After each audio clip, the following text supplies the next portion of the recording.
Hello नमस्कार दोस्तों।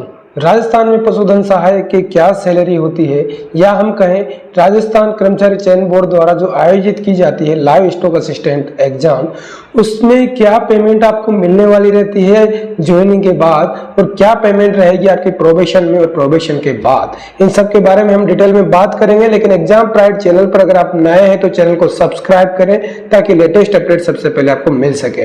तो सबसे पहले हम बात करते हैं कि भाई जो पशुधन सहायक है इनकी क्या ग्रेड पे रहती है। तो ग्रेड पे इनकी रहती है 2800 रुपए और इनका लेवल रहता है लेवल 8।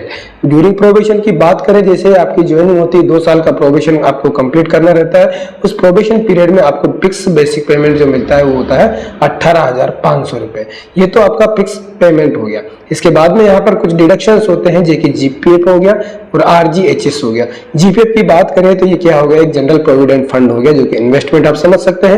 आरजीएचएस की बात करें तो राजस्थान गवर्नमेंट की हेल्थ स्कीम जो है उसके तहत आपको और आपकी फैमिली को जो मेडिकल कवर मिलता है उसकी बात हो गई। तो आपकी नेट सैलरी जो इन हैंड आपके अकाउंट में आने वाली होती है वो कितनी होगी, 18,500। इसमें से आप 800 और 440 रुपए घटा दीजिएगा, माइनस कर दीजिएगा, तो इस तरह से आपकी इन हैंड सैलरी आती है 17,260 रुपए।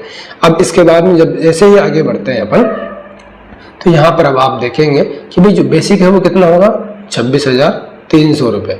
26,300 आपका बेसिक रहेगा। इसके साथ आपको काफी सारे भत्ते भी मिलने वाले होते हैं, जैसे कि डीए, डियरनेस अलाउंस या महंगाई भत्ते की बात करें तो वर्तमान में 38% है और आपका बेसिक कितना है 26,300। तो इसका 38% ये हो गया 9,994 रुपए। साथ के साथ ये एचआरए की बात करें, जो आपका मकान किराया भत्ता है वो कितना हो गया भाई, 18% तो हो गया वाई सिटीज में, ठीक है, और वहीं 9% होता है आपका जेड सिटीज में।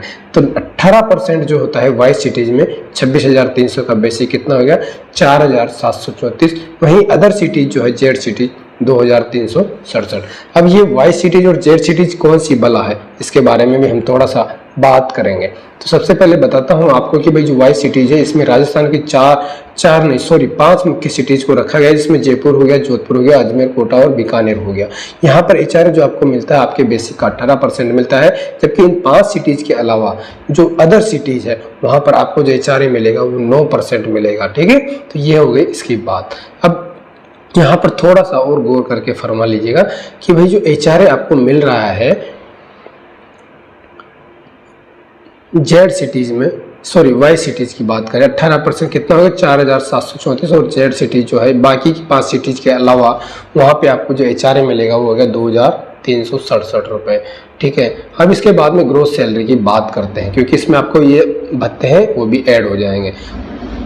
तो ग्रोस सैलरी कितनी होगी, basic plus DA plus HRA. Basic है आपका 26,300, डीए है आपका 9,994 और एचआरए 4,734 रुपए। तो ये इस तरह से आपकी जो ग्रोस सैलरी बनती है वो कितनी हो गई 41,028 रुपए, ठीक है। ये तो थी बात वाई सिटीज की। अब जेड सिटीज की बात करें तो जेड सिटीज है जो 5 सिटीज है उनके अलावा बाकी सिटीज में बेसिक आपका 26,300 है, डीए 9,994 है और एचआरए यहाँ पर आपका 2,367 रुपए है। तो इस तरह से आपका टोटल ग्रोस सैलरी बनती है 38,661 रुपए।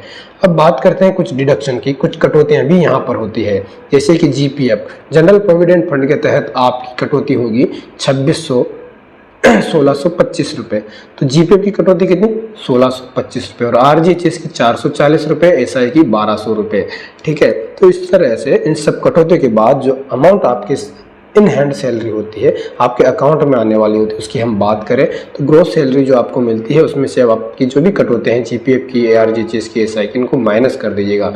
तो ग्रोस सैलरी आपकी कितनी थी 41,028, 1625, 440 और 1200 रुपये एसआई के, ये हटा दीजिएगा। तो इस तरह से आपके कितने बच जाते हैं 38,363 रुपये, ठीक है। ये तो बात होगी वाई सिटीज की। अब जेड सिटीज की बात करें तो यहाँ पर कितना पड़ेगा, तो ग्रोस सैलरी आपकी कितनी बन रही थी 38,661 रुपये। इसमें से 1625 आप जीपीएफ का, 440 आरजीएचएस का और 1200 रुपये एसआई का यानी स्टेट इंश्योरेंस का आप घटा दीजिए, तो 35,396 रुपये आपके इन हैंड सैलरी पड़ती है। तो ये थी आपकी सैलरी, ठीक है। वाई सिटीज, जेड सिटीज सबकी हमने बात की। प्रोबेशन में कितना पेमेंट रहता है, प्रोबेशन के बाद में कितना पेमेंट रहता है, कितना डिडक्शन होता है, क्या क्या भत्ते आपको मिलते हैं, उन सब की डिटेल में हमने बात की है। तो दोस्तों ये थी कुछ इंपॉर्टेंट डिटेल जो कि राजस्थान में पशुधन सहायक होते हैं उनकी सैलरी से संबंधित। बाकी मिलते हैं अगली वीडियो में। जय हिंद, जय भारत।